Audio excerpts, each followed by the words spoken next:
ঘন্টা আমাদের শুরু হয়েছে। আমরা যখন ওয়ার্কারে নামছি তখন সবাইকে আমরা প্রত্যেকটা দলের মতো করে আমরা আমাদেরটা বলতেছি। আমরা তো ভিন্নভাবে কাউকে বলি না যে আমাদের দলকে সাপোর্ট করেন, সেটা আপনারা গণতন্ত্র দেশ, সেখানে আপনার অধিকার আছে, আপনি যাকে খুশি তাকে ভোট দিতে পারবেন। কিন্তু সর্বদলের মতো আমরাও আমাদেরটা বলতেছি।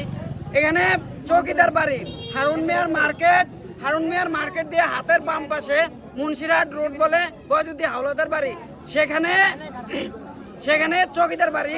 প্রথমে আমরা লিফলেট বিতরণ করতেছি, নাজিম ভাইয়ের দোকানের কাছে গেছি, সেখানে গিয়ে আমরা লিফলেট দিলাম। লিফলেট দিয়ে তাকে সালাম দিয়ে কথা বললাম, উনি কিছু বললো না। তারপরেই চৌকিদার বাড়ি, ওনার নামটা আমার সঠিক স্মরণ নেই, কিন্তু দেখলে চিনি, আমাদের এলাকার তো।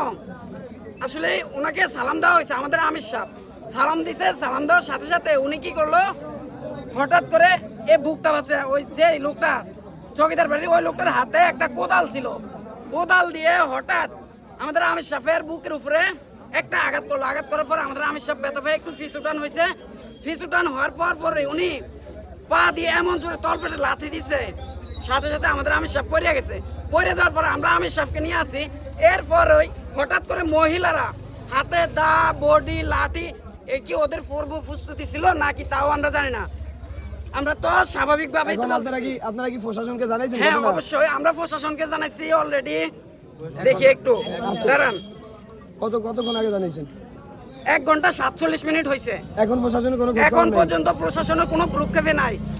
আমরা এভাবে পরিচয় দিছি যে বোরহানুদ্দিন থানা, মনিরাম বাজার, হারুন মিয়ার মার্কেট সংলগ্ন চৌকিদার বাড়ি। একদম সরাসরি এইভাবে বলা হয়েছে। বলা হওয়ার পরও শুধু প্রশাসন থেকে কি বলে যে মানে এটা কোন দিকে, কোন থানা, মনিরামও আসে না এখন পর্যন্ত। মনিরামও আসে না। অলরেডি 1 ঘন্টা 49 মিনিট হয়ে গেছে। এখন পর্যন্ত প্রশাসনের কোনো ভ্রুক্ষেপ নাই। আপনার কাকে ফোন দিয়েছেন? আমরা পুলিশ এবং নৌবাহিনী উভয় দুইটাকে আমরা